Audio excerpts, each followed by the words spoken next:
Welcome to Talking Property. Louis, thanks for joining us. Nice to be with you as always, Peter. What a difference 12 months makes. This time 12 months ago, we did not have the Ukraine war. The RBA was still stating that there would be no interest rate rises until 2024, and yet here we are. Remarkable that this time last year, that's what the RBA's firm position was. That's correct. This time last year, we released our last housing boom and bust report, which we forecasted housing price falls for 2022, and I'm reasonably happy with how those forecasts played out. So where did the Sydney property market finish the year, Louis? It appears as though from where we were 12 months ago, we're down by about 8.5% to 9%, and that is being driven by freestanding houses. Units have actually done better. On our numbers for units, we're down about 6%. That said though, we're noticing that with some off-the-plan developments, that there's been some really big falls in the Sydney housing market. There's been some owners there which there's essentially taken a bath where they bought their properties maybe back in 2017, 2018 for say $700,000, and they've been selling it for like $600,000 in this market. So the really speculative end of the apartment market's borne the brunt of this? Well, there's no question those who bought off the plan in 2016 and 2017 for a number of developments in Sydney are basically in negative equity. Yeah, that dovetails with our experience where we have seen people who've purchased off the plan unfortunately sell for significant losses. Yeah. But for the established unit market, it has been surprisingly resilient. That's correct. And is that a function of the fact that apartments didn't rise as high as houses did in 2021? Yeah, I think it's a combination of a number of factors. Yes, spot on. Units actually underperformed houses over the course of later 2020 and 2021. That means, of course, on an affordability basis, units are being more affordable. Generally, they are always, but the spread between house prices and unit prices really widened out over the course of 2021. And that's now beginning to tighten. It's beginning to tighten, and given the fact that we know that there have been affordability issues in Sydney, and the fact we know we've had a rental crisis, and we're still having a rental crisis, basically would-be renters have been starting to turn themselves into first-home buyers, and what they can afford is a unit. So that has somewhat provided a little bit of a floor in the unit market, notwithstanding the fact there have been unit price falls. So what we're talking about here is the property cycle taking shape, isn't it? Yes, that is correct. You generally do find, except for rare occasions, the unit market will outperform in downturns and the freestanding houses market outperform in upturns. The market received more interest rate rises than it would care to remember this year. Property prices were down somewhere between 8 to 10%, as you've outlined. In saying that, do you think the market was more resilient this year than you might have otherwise thought, given the amount of increases in interest rates we experienced? Yes, I think that is correct, Peter. I think for most people, most analysts, if you were to say at the start of the year, hey, look, we will actually end up with a cash rate of 2.85%. What do you think the housing market's going to do? Many probably would have forecast an outright crash. That hasn't actually materialised. And I think one of the main reasons behind that is the rise in the rental market. So asking rents or market rents have risen significantly over the past 12 months. And I think wages have been picking up. And over and above that, small businesses have recovered in this market. So small business profits have picked up. So many small business owners have been able to buy into this market quite easily. And then, of course, with the borders being open, we've had a rise in overseas arrivals. And generally speaking, Sydney and Melbourne are the first port of call when it comes to overseas arrivals. One of the few positives of rising interest rates, which is often lost in the commentary, is that people that are sitting on cash get a higher return on their cash by parking it in the bank with essentially zero risk. That is correct. And then I think one final factor to consider in all this is that let's all remember that for many borrowers, they were tested on a high theoretical rate than what they actually entered into. Many were tested on a theoretical lending rate of 7%. So yeah, there was a bit of buffer there. There was also, we had built up savings as well, collectively. And I think that's helped somewhat as well. Yeah, you'd have to think a lot of that built up savings has been tipped back in a lot of households at the moment. as interest rates have risen and the pressure still exists in the system, which may play through in 2023? Yes, that is correct. And this is one of the reasons why, in terms of our forecast for 2023, much depends on what the RBA does. Do they actually go on hold at a cash rate at below 4%? Do they go over 4%? We think that's a key threshold. And our forecast actually changed on a scenario where the RBA is forced to go over a cash rate of 4%.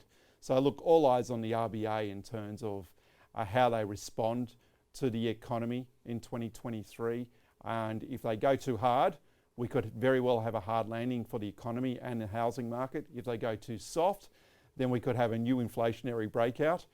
It's going to be a really fine tightrope for them to walk. However, we have a little bit more confidence they'll actually manage to walk the tightrope.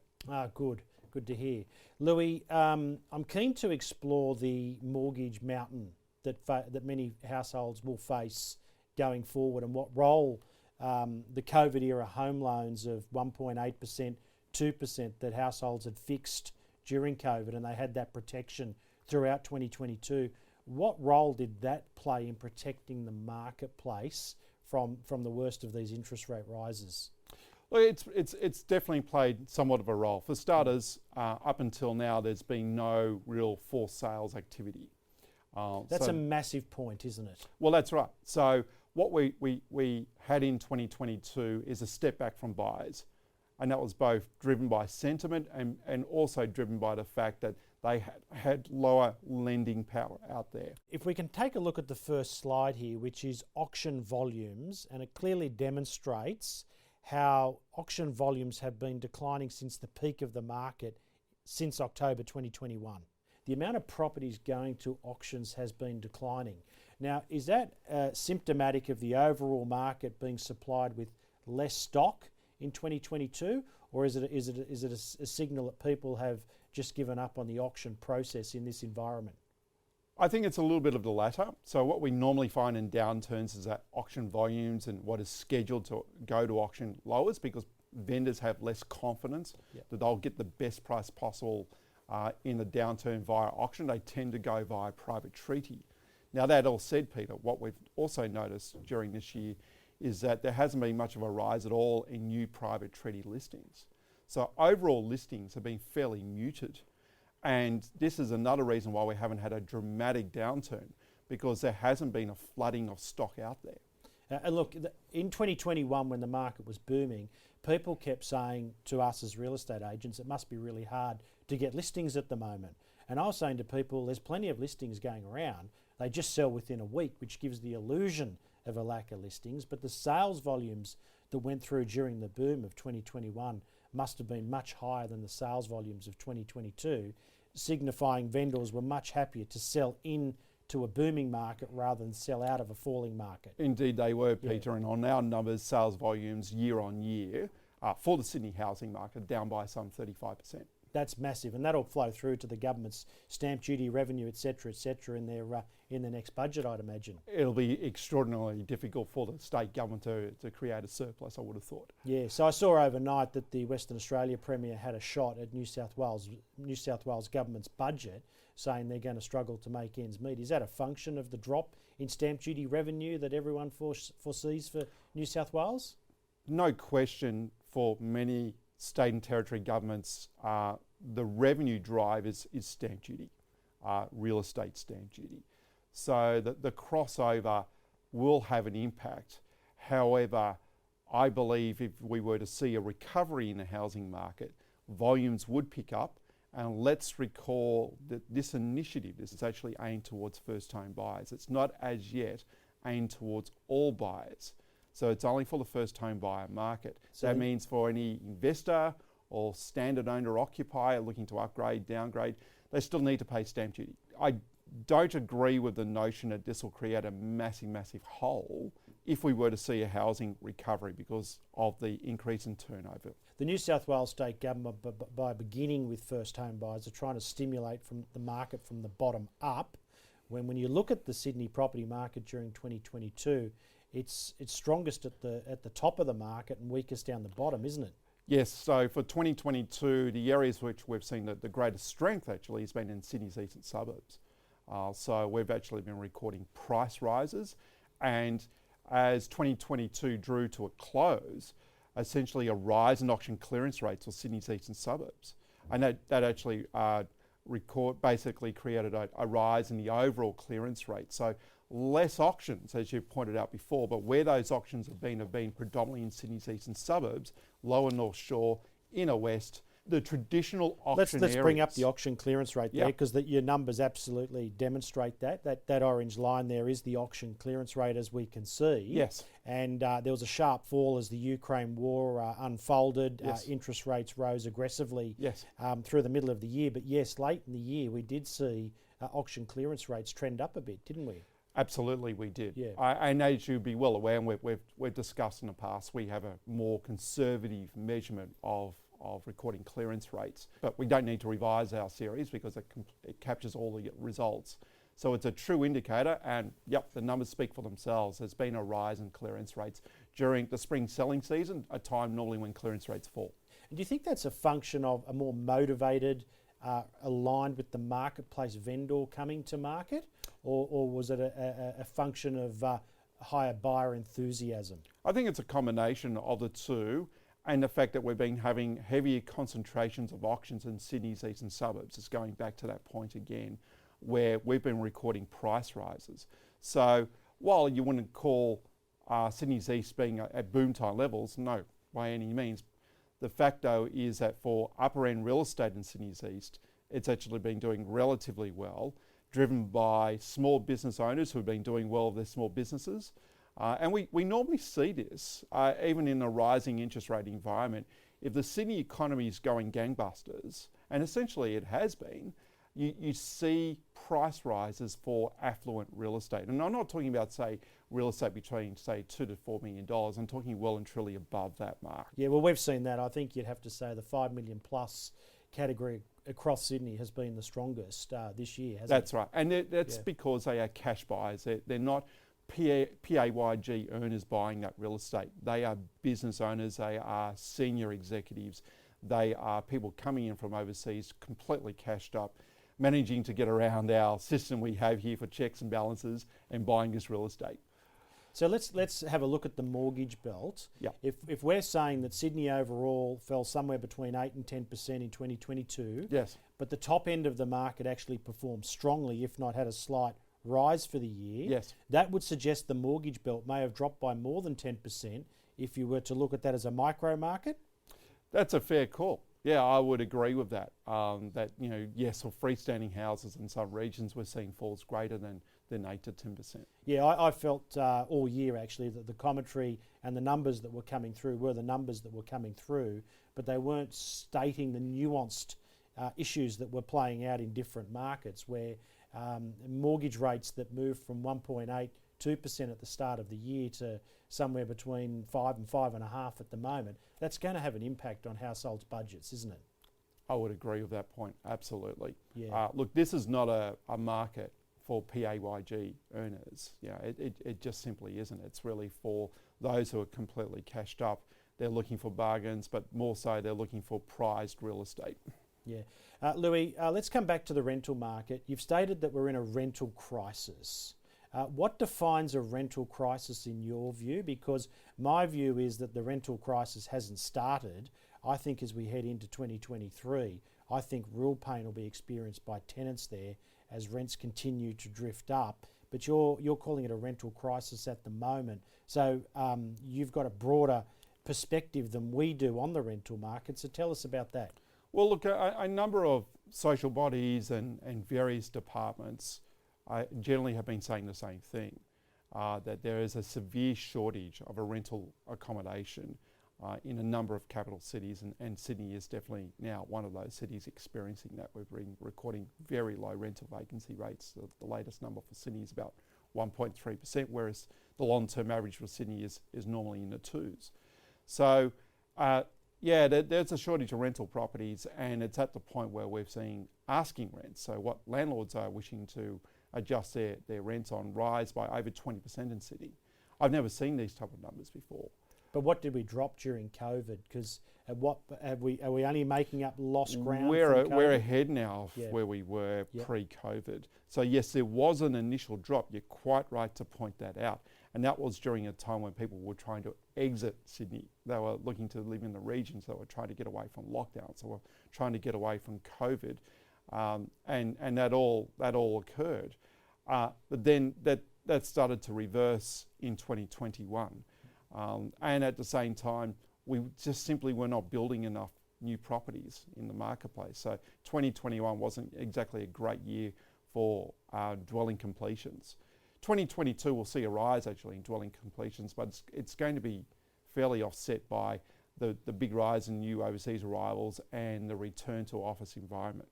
So more people have returned to the city or moved to Sydney from overseas than new dwellings have been built to accommodate them. That is correct. So for investors, housing has fallen in value during 2022 and rents have jumped. Yep. So what sort of yield return can one expect on a house and or an apartment in Sydney going forward?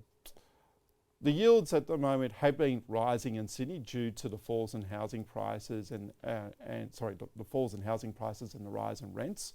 And so the overall yields actually increased by about 100 basis points. It's not at a record high for Sydney, so it's been roughly tracking in the fours, a little bit higher for units and a little bit lower for houses. But it's definitely up, and it needed to rise given the rising interest rate environment. I think going forward, what we will see is that yields will eventually top out, and they will top up probably roughly around the time that the cash rate actually peaks as well. We're not quite there yet, so clearly rents are still rising very quickly, and housing prices up until this point right now at the end of 2022, were still falling a little. So but there will be a time when that turns, and for now, for an investor, the yields are definitely worth considering. And there are some bargains to be had out there for investors. With the rental market, we've spoken about the last 12 months have been very aggressive in terms of the rises that have been experienced. But there still are landlords out there that say to us, I'm not getting much more rent for my property than I was getting 10 years ago. So what is the Sydney rental market as opposed to the Sydney sale market, which has essentially doubled over the last 10 years? What's the rental market done in Sydney over the last 10 years? If you take into account the most recent rises, the compounded increase in rents over the last 10 years has been in the order of about 3% per annum. Right, so that's pretty modest when you compare it to what property prices have done from a sale perspective. Absolutely, they have. Of course, in more recent times, as just discussed, rents have done a lot more than that. Yes. But I remember about 10 years ago, we were constantly hearing about Sydney's undersupplied for dwellings, Sydney's undersupplied for dwellings, when the rental market was rising very aggressively. Yes. So if Sydney's facing an undersupply of dwellings in 2023, and landlords have got increased and rising mortgage costs, what's going to stop the rental market from continuing to gallivant ahead? We don't believe a peak in rents will occur until later in 2023, but I think for the first half of the year, we will see ongoing rental increases for the reasons you've pointed out. Just one final point on the rental market that I think is not a dominating factor, but has been a contributing factor to what is going on at the moment, is during 2021, we saw so many landlords getting what they considered to be a low rent, but there was a high price on offer in the sales market, and they grabbed it and ran. Mm-hmm. And when we sold that property as estate agents, that investment property, 9 times out of 10, it sold to an owner-occupier. Yes. So that has to have shrunk the rental pool as well. Yes, it has. That's exactly right. I don't think people fully are aware that when you have essentially a first-home buyer buying a property that was previously a rental property, that's one less rental property in the market. Though the counter to that is, well, you've got one less renter in the property as well. They've turned themselves into a first-home buyer. But if you start from the point that there's more renters than rental properties, that ratio of renters to rental properties has actually got worse. And the vast majority of the people coming to Australia or returning to office may be going into the rental market, putting greater pressure in that space. Spot on. They tend to be renters to begin with. I mean, there's obviously a percentage of people who buy straight off the bat, and that's normally people who have got cash, they can do that. But for the bulk of overseas arrivals intending to stay on a more longer term basis, they generally rent first. Louis, that's a fantastic wrap on 2022. Thank you very much for that. No problem, Peter. And thank you for joining us today on Talking Property. We look forward to speaking with you next time.